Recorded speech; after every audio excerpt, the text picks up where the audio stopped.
If you're working day in and day out on projects, it is very likely that you're going to need more information from your clients before you can start on their projects. But you don't want to overwhelm them on checkout because that would crash your conversion rate. So instead, you make them fill out a form after they've completed their purchase. What if the project scope is pretty large and there are multiple people involved? What if it is even split up into multiple pieces, each having their own project manager? As you can imagine, without a project intake process that deals with all of these possibilities, you're going to run into management issues pretty soon.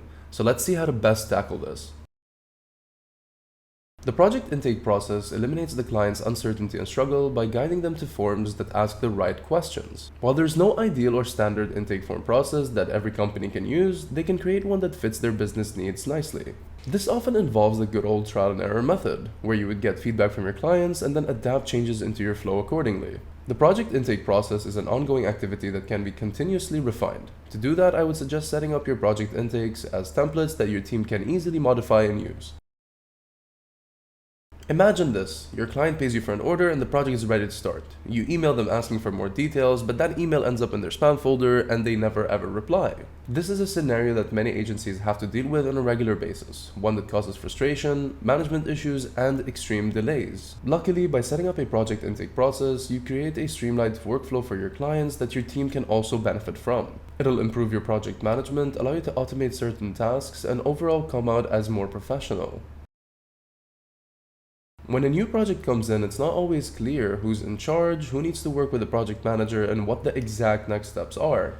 By defining an intake process, every new project that comes in follows a predefined procedure that makes it clear who needs to do what exactly. The consistency also has a side benefit of allowing automation. For instance, let's assume that a client filled out their intake form on SPP and gave you all the information that you need to get started on their project. Based on the drop-down selections within the intake form, you can now assign the right team members to the order, create an automated note that asks a team member to start a specific task, update the order due date, and more. These tasks are traditionally handled by project managers, but why do things manually when you can automate them? Speaking of managers, they should be kept in the loop once the project team starts work. If you're using an order in SPP to handle the project, all the relevant information will be kept inside of it. Client and team messages, internal project notes, tasks and due dates, tags, and payment information. With this information, they can keep an eye on the project, make sure the deadlines are met, and ask for updates whenever it's necessary. Sometimes it's necessary to find out why a deadline was missed. While nobody likes to point fingers at their teammates, it is important to be able to locate the point at which the error happened in order to improve the workflow in the future and assure that these deadlines are not missed again. Some errors might simply be human, and those are hard to avoid. But what if the task list wasn't clear enough? In such a case, you'd need to revise your intake process and make sure that the tasks are clearer for your team. In a world of more and more productized services, this question becomes even harder to answer. Productized companies are striving to get away from proposals, so they've built services that are packaged and scoped ahead of time. After purchase, the client is redirected or notified that there's an intake form for them to fill out. But what if the lead thinks that none of the existing services works exactly for their needs? In such cases, it makes sense to have a secondary project intake process that asks them a different set of questions. These types of forms are super easy to build with the help of SPP's white-labeled form builder. Most of our clients use it for lead generation purposes, but it also works really well for project requests that come in from leads that are not exactly ready to hit the buy button yet. The great thing about contact forms is that they are extremely flexible. You can create them just like any other form on SPP in the sense that you have all the same fields that you're able to add elsewhere and the ability to add rules and different functionalities based on those fields.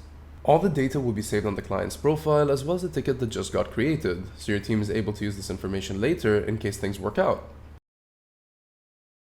The discovery phase heavily depends on your business operations. Are you a traditional agency that relies on custom projects, or are you a productized one? The former will spend a lot of time in the discovery phase, as the intake process will take a lot more time. Your leads might not know the details of every service that you offer, so you will need to educate them. Your intake process revolves around filling out forms, asking the clients what they're interested in, what they're struggling with, and what their goals are. Based on that information, you can create a proposal. A productized service, however, enters the discovery phase after payment has been made. They simply need to capture essential information to get started. For instance, if you're running a content writing agency, you'll want to know what the type of content will be, who the audience is, and what keywords to use.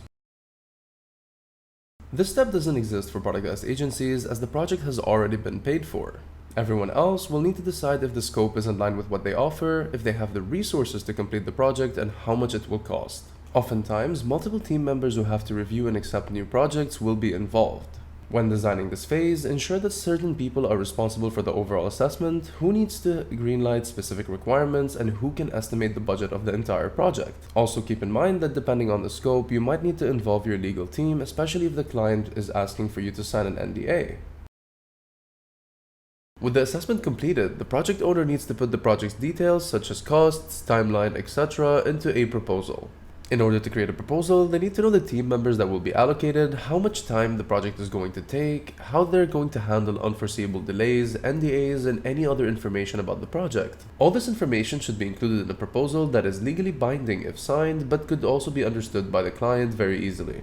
It is important that the proposal doesn't raise any concerns, questions, or leave room for interpretation. Everything has to be crystal clear. Once a potential client receives the proposal, there's a good chance that it's going to go through a few revisions before it gets finalized. Some points may not be clear enough, and there could be others that they just completely don't agree with. It's the project manager's role to ensure that any changes made still align with the team's vision, capabilities, and available resources. And the final phase we're going to talk about is acceptance or refusal. Either both parties can come to an agreement, or the parties cannot agree and the project never begins. If a project's proposal ends up getting rejected, then the project manager should analyze the reason behind the rejection, if the estimates were correct, and if a scaled-down version of the project can be offered. The last option is basically a way to salvage the resources that have already been put into this project and see if the scopes of both parties can align. For instance, if the client was looking to get 30 blog posts written within 3 months, maybe offer to do half of them within the same period of time. There are countless products that allow you to create a streamlined intake process. Service Provider Pro has been specifically designed with agencies that want to automate their intake system in mind. This allows them to focus on project delivery rather than wasting their time making sure they're getting all the right information from the clients. SPP also integrates with tools such as Zapier, allowing you to create automations for what happens when the intake process begins. For sophisticated automations, we offer webhooks as well as an API to get you all the right information you need to deliver the project on time. Check out SPP via the link down in the description, and thank you so much for watching.